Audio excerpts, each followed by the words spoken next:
Really nice. Oh, thank you. So, could you tell me a little bit about Blok Collective? Yes, I think we can.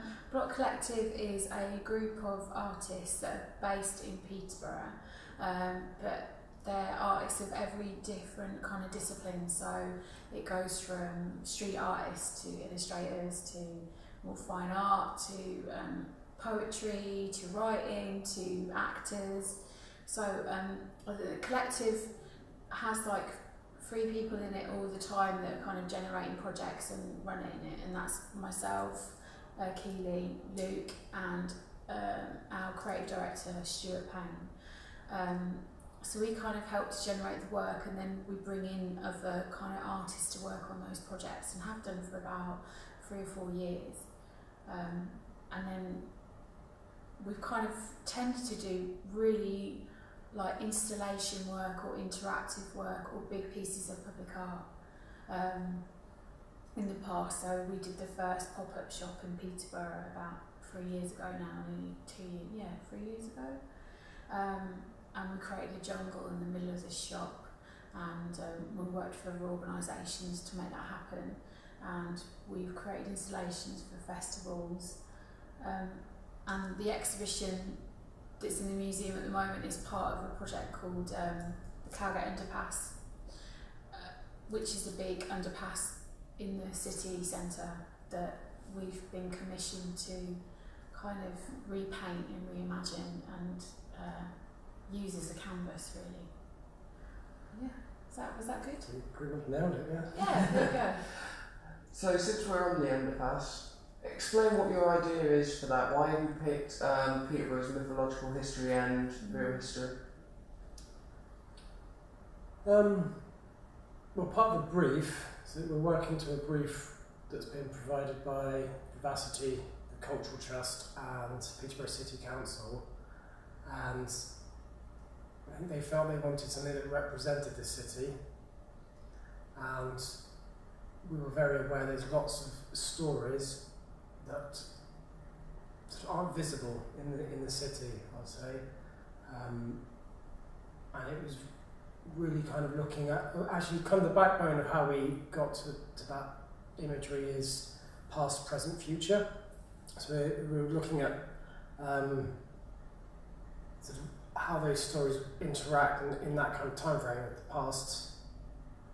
A lot of these people and events happened in the past, but how they affect us now and how they're going to affect our identity going into the future, and try to translate that into something meaningful and, you know, that would look visually interesting, would actually sort of honour the people that are part of those stories and myths, but would also wouldn't be too stuck in the past or too just kind of laboriously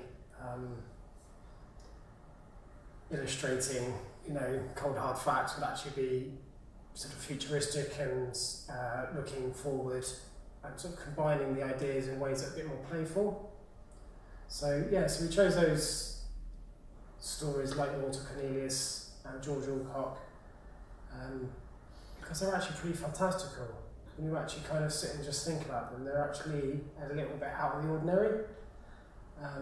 So there was always this kind of sense of circus-like stuff or fairy tale-ness about them when you kind of step back from the stories, and that's hopefully what we're sort of going to try and express. People have lots of different visions of Peterborough. They see the cathedral and they kind of think that's the only emblem, icon of the city, or Queensgate, and I think we wanted to represent those other icons of the city which are quite otherworldly. You know, people like Walter and John Clare and Old Scarlet that have these amazing stories attached to them, but for some reason aren't really talked about that much in the city. And also we wanted to be aspirational, so the work is aspirational. It's it's aspirational in what it's saying to the commuters that walk through the Cowgate Underpass or the tourists that come into the city via that route. We want to be aspirational and saying this is what Peterborough wants to be. You know, we want to be a place of where heritage is important, but also that we take that into the present, and then even more we're taking it into a future that's aspirational and ambitious. and I think that's what the work, I mean, it kind of represents. But also we interviewed, I'd say over 50 people. We interviewed local artists first in the city because we felt it was important to get their visions, and also they work in the city and they're based in stories, and they walk around the city a lot and they talk to people a lot, and they have these wonderful myths and legends. And then we spoke to key heritage people like Stuart Orme, based here at the museum, who you could interview the whole day, and by the end of it we literally had walls and walls full of stories that we could tell, and we literally had to cut them down to like 10 or 12 kind of stories that we felt, but also intermingle them with other ideas and other myths as well. So it's kind of the backbone of the work. And we also consulted in a different way. We've been consulted as artists by other arts organisations, and it's mostly been, dare I say, post-it notes and quite not very creative consultation. So we're actually based at Metal, which is in Chauffeurs Cottage behind the town hall. Amazing organisation. We've got an office there, and we took over the building for the night. And the artists or the people were paired up in two, and they went into 3 different rooms. And one room they met a monk and his very strange companion, and were asked a set of questions and we recorded their answers. And then they went into another room, which was actually the disabled toilet, which is quite a big space. And they were interviewed by a bureaucrat in there, kind of a grey bureaucrat who's asking about the present. And then they went into another room with me, and I was dressed as a gypsy, and I was trying to tell their fortune and their future. And we got so many interesting stories out of doing that, and people were really shocked and really excited about the consultation, and felt, you know, really aspirational. So we even try and consult in a creative way as well as part of the process. So yeah, that's the background to it. Is that right? So, does that answer? It's quite Yeah, a no, good that's my answer. question. Probably more than that. What is your... You mentioned all these stories you were told. Do you have a personal favourite, each of you? Do you have a favourite mythological story or myth? Which one to... I think I really just like, there's a story that's kind of held through the whole process really, right from the beginning, the story of a whale. And the story goes that a whale was beached on the coast somewhere near Hunstanton, I guess, and it was put onto a cart, I guess a very large cart, and that cart was taken around all the villages between Hunstanton, wherever it washed up, and I think they obviously must have just, I'm probably elaborating now, but I think they kind of charged people to see the whale, they covered it up, and then you could come and see the whale. Very exotic, strange thing, I guess. And then by the time it reached Peterborough, it was starting to smell a little bit, and was not quite so exotic. So the story goes that they left the whale in the cart and run away in the night. So somewhere in the city there's a whale that's been buried or left. I love it, we're a whale dumping ground. Yeah. And they believe it to be at Bishop Crichton Primary School. There is kind of like a bump, and they believe that a lot of people say it's buried there, but other people say it's buried in lots of different places. But there's a story that relates to that isn't in the exhibition, that we did feature in a play that we did. I worked at Peterborough Regional College, and the story was that it used to be the showground, so it used to be where the circus used to come. And then during the circus being here, a big lion died, and they buried it somewhere in PRC's grounds. And the caretakers used to say it used to haunt the college at night. You know, it's complete fallacy. I mean, I'm sure it probably was buried there. I'm sure that was true. But to take that a bit further, my favourite myth or truism, there's a couple, and I think they kind of relate. So apparently every single general election up until 1939 or something ridiculous like that, people in Peterborough used to riot in the city centre. Not much different from nowadays. well, I think there's a lot of apathy now, but yeah, they used to riot, like whoever won, they'd still riot anyway. And one year they really didn't like the Tories, which is quite ironic because we're pretty much a Tory, safe seat now. And they set fire to a wagon, and they tried to push this flaming wagon, which is a brilliant image, into a hotel called the Angel Hotel, which is where the Conservatives were based, which is actually now W.H. Smith. So they tried to shove this flaming wagon of political protest up these steps to the Angel Hotel. It didn't work. So I really like that story. And then the other kind of burning, flaming story is the fact that there was a guy called Sir Harry Smith from Whittlesea that they've named the school after him, and very proud of him. And he was supposed to be kind of like the prototype, I suppose, for Sharp's rifle. So he fought in nearly all of Nelson's battles against Bonaparte, and he was he was sent over to America to quell the rebellion that was happening in Washington, and he famously helped to burn down the White House, the original White House. But he was actually, by all accounts, really shocked and didn't like the fact that he had to do that. He wasn't very keen on it. And I had no idea. I thought Sir Harry Smith was, didn't even know anything about this guy. And to know that he's from Whittlesea and he helped burn down the White House just kind of makes me happy. But we didn't feature that in, but I can understand why. we were worried that we might upset people, but stories like that just really, there's so many. Honestly, I think that there's so much for people in Peterborough to discover, particularly artists and writers and filmmakers and whoever, that they could write whole scripts about and plays about. And that's what Eastern Angles, who I work for, that's what we do. We like these stories that come out of the city and create a play out of them. So, yeah. But that's my favourite. But I do love the whale one. That's pretty cool. Any others that you like? I've had quite a lot. There's been quite a few. The one I've learnt about, which I wasn't aware of, is George Alcock, MBE. George Alcock, MBE. I'd heard the name. I didn't know anything about him until we went through this research process. And he's a gentleman who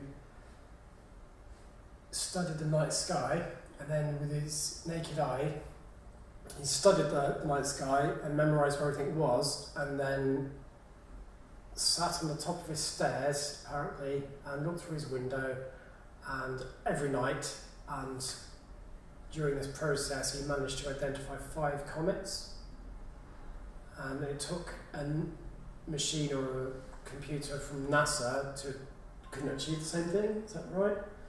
I might be mangling this story a little bit, but the basic idea is that he managed to memorise the night sky and identify 5 comets, which were all verified later on as sort of absolutely correct. No telescope, just his naked eye. And apparently his wife was very ill, so he used to look after her, and then when he put her to bed or whatever, she'd gone to sleep, he would then sit outside her bedroom and kind of look at the night sky, which I think is a really sweet, really simple thing, and just sort of shows achievement, just a quiet sort of achievement, and something that's just... Yeah. He lived not far away from Flag Fen, so he had like the most beautiful kind of night sky, because Peterborough's night skies, when they're away from all the lights, they're really, really beautiful, you can see so much. So yeah, I didn't know anything. I really love that. We've kind of imagined him as a little bit of a wizard, with this magic, that he's able to see magic, which he did. With a giant bushy beard. I don't think he's got a bushy beard, but he's got he's got a very nice costume on and like a wand. Yeah, so we kind of imagined him like that. So yeah, that was definitely I had no idea about him before that, which is sort of interesting. These characters that have done extraordinary things, and I've lived in this city a very long time, and Just say it like that. Very long time. Yeah, it was just interesting to me that I hadn't, none of that stuff had sort of surfaced, in my kind of time here. So it'd be interesting to be able to kind of put those stories out there. Yeah, we really want people to understand those stories and take them with them and kind of go, oh, like what we did, like, oh, I didn't know that, because I think that Peterborough has lots of different visions around it, like I said before, and I think people can be quite negative about the city and think nothing's ever happened here, and actually maybe it hasn't, but in a way there's been lots of wonderful things that have gone on, these beautiful characters, and a really wonderful landscape, and I suppose that's kind of, again, trying to be aspirational and use them as a backbone for that. Yeah, that's our favourite myth so far. Look out for the lion.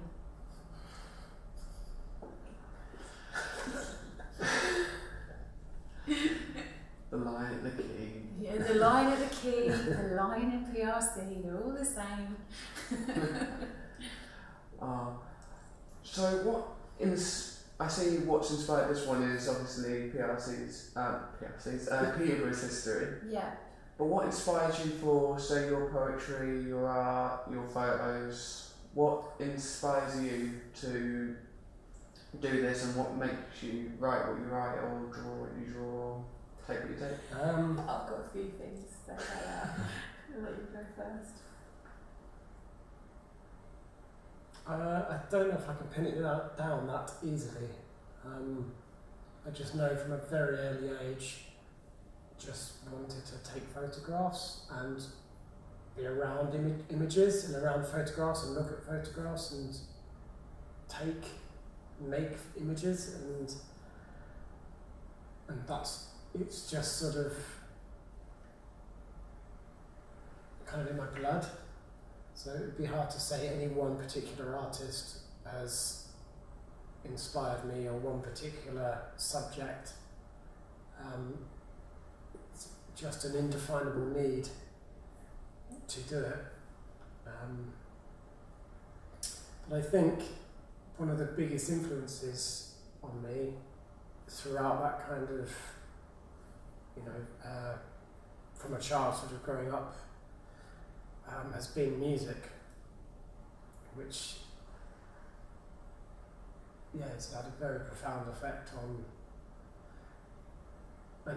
informing my kind of process and informing my passion, really, or not informing, it's very dry, igniting my passion. Music's, I think, a great source of inspiration, and how that translates into what I do, it does translate, but it's probably not something you could quantify or delineate with any accuracy. It's that magical process that happens underneath the ground. That's my answer. There's a couple of things that, I wanted to be an actress when I was younger, real young, from the age of 2, I wanted to be a performer. So there must be something in my DNA or personality that makes me want to be a performer.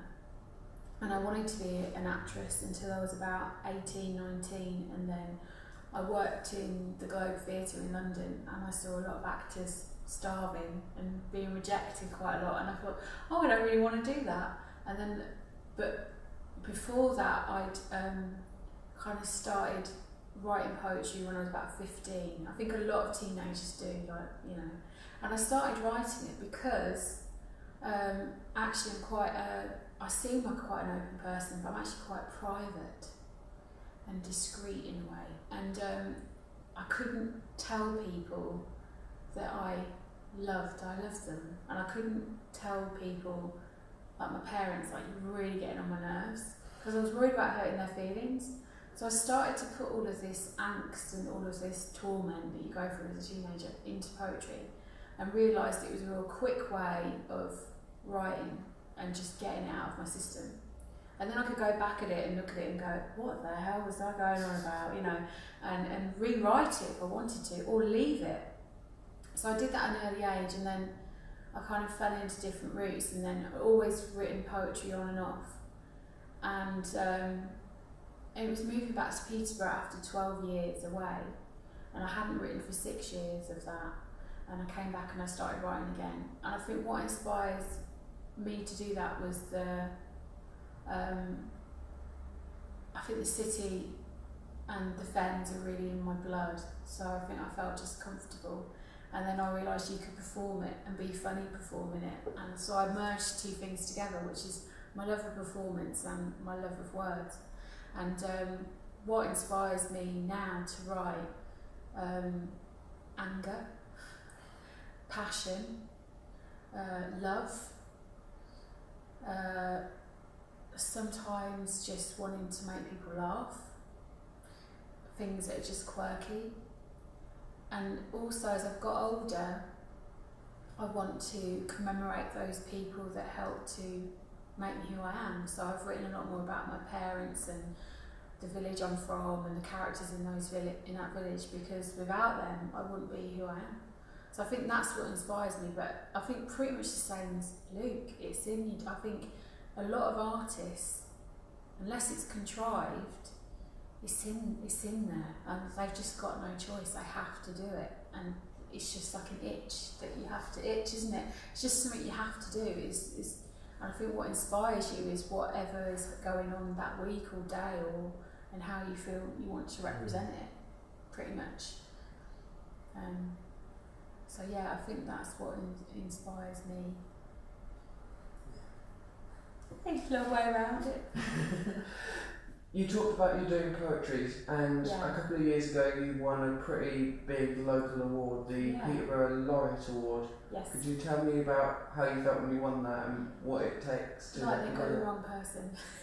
I won it in 2009, and you might have heard of a poet called Mark Grist, who's from the city, lives in the city, and he was the laureate before me, and he's really famous now, 2 million views on YouTube, and he's on Channel 4, and he's brilliant, fantastic, and his confidence and his belief in himself is amazing. Anyway, and he's a brilliant poet. He was the laureate before me, and he kind of made me go, oh, do you know what, actually, yeah, I'll give it a go. And I went for it, and I actually at that point did really rude stuff, and was very rude, and did poems about things I can't tell you about on camera. And this is going to be on YouTube, it's fine. Oh, that's great. Well, they were about and I thought, and when they called out my name, the person that called out my name said it wrong. Actually said my name wrong, and I kind of went, oh, someone else has got it. And then they said my name again, and I was in shock. And I was just with Luke and my friend Simon, and they were both like, yeah, I was sorry, like, you've won. And I was like, what? And then it completely changed things, because once you get a title like that, like, people start being different with you. It's like, oh, I'm really good poet laureate, people start treating you differently. But what I did with that role, which is exactly the same as what Mark did and what a lot of the poets have done, is they've opened doors for other people to do stuff. So they'll get the name in the door, and then they'll bring all the other poets and artists with them as part of that event or part of that project, and just keep opening up doors with it. And that's what's so great about the role.